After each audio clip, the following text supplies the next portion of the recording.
لا ما اخونا قوري تعال شو زول الفني المصنع الغسالة بخصوص كورونا فيروس عشان ما تحمي يدك من التلوث من الماسورة. تعال بجاي صغير دي بتاعت الصابون هنا، هتدوس الصابون هنا كده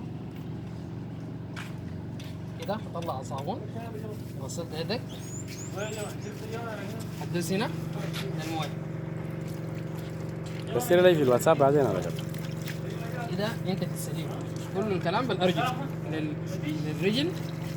انت يدك ما بتهبش اي حاجه، ما بتهبش حاجه بيدك. هنا الصابون غسلتها، الغسيل بتاع كورونا فيروس.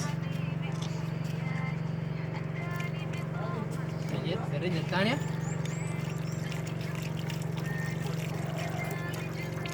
كده تستلم 100 100.